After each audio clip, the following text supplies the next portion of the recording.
Continuamos con nuestra explicación. En el ejemplo número 3, que yo puse en este documento, en realidad lo que planteo es que este ejemplo número 3 es otra forma de resolver el ejemplo número 2, que en realidad esta es la forma más utilizada por todos los alumnos que hacen el curso de física de quinto. ¿Cuál sería esta forma? Recordemos que teníamos a la vaca, Siones, en reposo sobre nuestro plano inclinado 20 grados. Todos sabemos que si nos hacemos la pregunta de qué fuerzas actúan sobre la vaca en esta circunstancia, lo que vamos a contestar es el peso. Eso estamos seguros, ¿verdad? Porque todos recordamos que la vaca está interactuando con el planeta Tierra. El peso es vertical, hacia abajo y vale 2,50 newton. Esto lo teníamos resuelto desde el comienzo. Pero también sabemos que como está apoyada en una superficie, existe la que llamamos fuerza normal. Y la podemos representar perpendicular a la superficie de apoyo y hacia afuera de ella. Por lo tanto, nosotros en este caso sabemos que estas dos fuerzas están presentes y están actuando.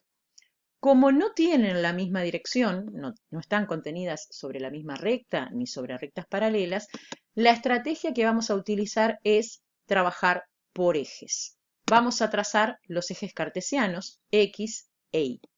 ¿Cómo vamos a hacer eso? Nosotros vamos a comenzar primero trazando el eje de las X. El eje de las X se traza paralelo a la dirección del movimiento del cuerpo, y como en este caso no se está moviendo, lo que hacemos es trazar el eje de las X paralelo a la dirección del posible movimiento del cuerpo. La vaca, al estar sobre un plano inclinado, tiene la posibilidad tanto sea de subir como de bajar por ese plano, de subir si lo estuviéramos empujando, por ejemplo, ¿verdad? Entonces trazamos el eje de las X paralelo a nuestro plano inclinado. Y por supuesto luego el eje Y perpendicular al anterior. Como podemos ver, la fuerza normal queda contenida en uno de estos ejes, en este caso en el eje de las Y. Y el peso queda fuera de estos ejes. Por lo tanto, lo que tenemos que hacer es descomponer al peso, proyectar al peso tanto hacia el eje de las X como hacia el eje de las Y. Justamente muestro, en este caso, cómo hacemos esa descomposición.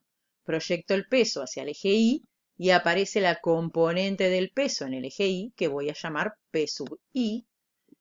Descompongo, proyecto el peso hacia el eje de las X y aparece la componente que llamo PX, la componente del peso en el eje de las X. Nosotros, como habíamos mostrado en el caso anterior, conocemos a este ángulo que es el ángulo alfa, en este caso este ángulo es 20 grados.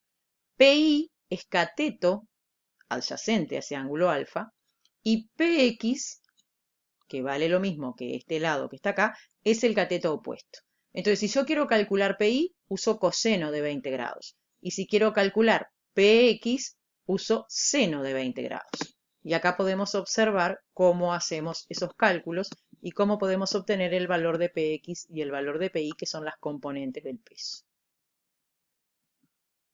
Bueno, y acá hacemos el análisis de la situación, pero como estamos trabajando por ejes y nosotros sabemos que la fuerza neta tiene que ser cero porque Siones está en reposo, sabemos que tiene que ser cero tanto en el eje de las Y como en el eje de las X la fuerza neta. Entonces, si la fuerza neta en Y tiene que ser cero, la normal y PI tienen que valer lo mismo. Como PI nos había dado 2,3 newton, resulta que la normal también tiene que valer 2,3 newton. Acá podemos ver el razonamiento. Y si nos vamos hacia el eje de las X, donde la fuerza neta también debe ser cero, y teníamos solo a PX, sabemos que tiene que aparecer una segunda fuerza en este eje que pueda anular a PX. Esa fuerza es paralela a la superficie, solo puede estar siendo ejercida por la superficie, porque recuerden que Siones solo interactúa con la Tierra y con la superficie, y está impidiendo que nuestra vaca deslice hacia abajo. Por lo tanto, esta fuerza que aparece acá, que anula PX, no es otra que nuestra fuerza de rozamiento estática y tiene que valer lo mismo que PX para poder anularla. Por lo tanto, la fuerza de rozamiento estática tiene que estar presente y valer 0,86 newton. Entonces, en este caso, nosotros llegamos a encontrar todas las fuerzas que actúan, que son el peso vale 2,50 newton y está representado, la normal, que también está representada y concluimos que vale 2,3 newton, porque vale lo mismo que PI, y la fuerza de rozamiento estática, que vale lo mismo que Px y por lo tanto tiene que valer 0,86 newton. Acá encontramos las fuerzas que actúan y lo que estamos simplemente es pensando que la normal y la fuerza de rozamiento estática vienen algo así como por separado. No hay ningún problema en resolver este ejemplo número 2 de esta forma. Esta es la forma más clásica de resolución de este ejemplo. Bueno, entonces, ¿qué aprendimos en este documento? Algunas cosas, pero una muy importante es la existencia de lo que llamamos la fuerza de rozamiento estática. Como dice por acá, quizás no la conocías previamente, pero esta fuerza está presente en nuestra vida cotidiana. Si no fuera por la presencia de esta fuerza, imagínense que yo me acerco al ropero que está en mi cuarto, le pego un tinguiñazo. Pegar un tinguiñazo es pegarle apenas, ¿verdad?, con nuestros dedos. Y si no existiera esta fuerza de rozamiento estática, ese ropero saldría despedido y se daría contra las paredes, lo cual obviamente no sucede. Acá estamos haciendo un ejemplo con una biblioteca. Imagínense que ustedes tienen una biblioteca que está en reposo sobre el piso del cuarto y eso sería acciones en el ejemplo número 1. ¿Qué fuerzas actuarían sobre nuestra biblioteca? Peso y normal y se anularían. Pero si nosotros queremos moverla a nuestra biblioteca y le aplicamos una fuerza, supónganse ustedes, horizontal y hacia la derecha, pero no logramos moverla, eso nos pasa mucho, ¿verdad?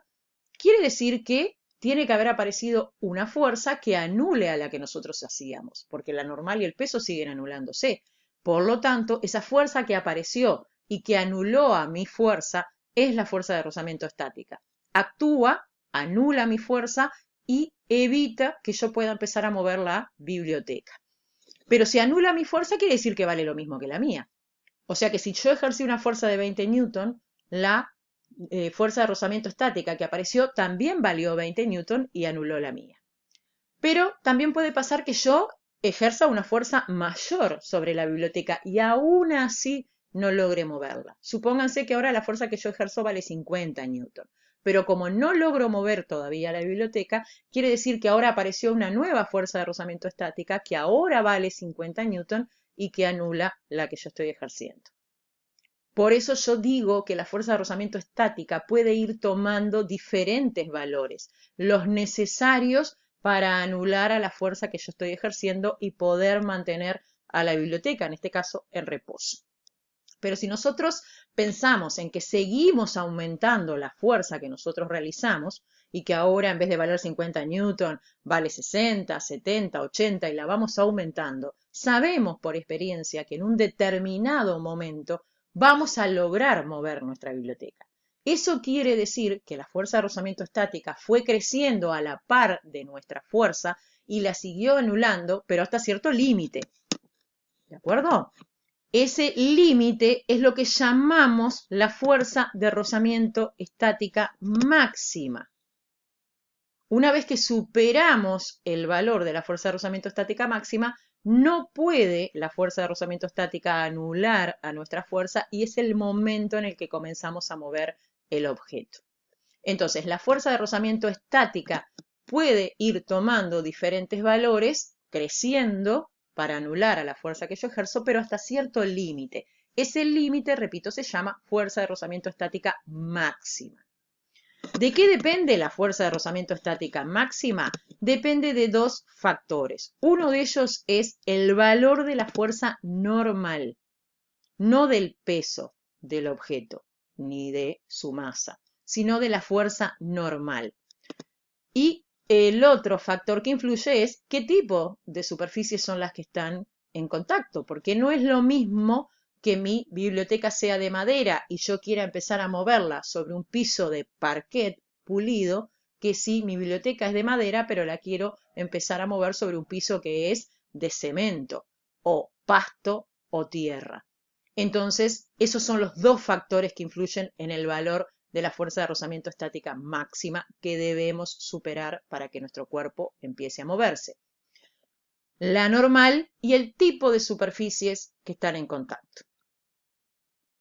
Justamente, la fuerza de rozamiento estática tiene una ecuación para calcular su módulo que dice que la fuerza de rozamiento estática va a ser siempre menor o igual que el producto entre dos factores. Uno de esos factores es el módulo de la normal y el otro es lo que llamamos el coeficiente de rozamiento estático. ¿Qué simbolizamos con esta letra, que es una letra griega, que se llama mu, y que le ponemos un subíndice E y le llamamos entonces, repito, coeficiente, de rozamiento estático y decimos mu sub E. Justamente el coeficiente de rozamiento estático, este número que va acá, es un número que depende de qué tipos de superficies están en contacto. Si es madera sobre madera, si es madera sobre cemento, si es mármol sobre cemento, si es mármol sobre madera, etc. Y la fuerza de rozamiento es menor o igual porque quedamos en que la fuerza de rozamiento puede ir tomando siempre valores menores que el máximo. Supónganse que la fuerza de rozamiento estática máxima que uno tiene que superar para poder mover nuestra biblioteca vale 120 newton. Eso quiere decir que la fuerza de rozamiento estática puede tomar cualquier valor menor a 120 newton y el máximo que puede valer es 120 newton. Si yo ejerzo sobre mi biblioteca una fuerza de 80 newton, no logro que se mueva porque la fuerza de rozamiento estática vale 80 newton y anula la mía.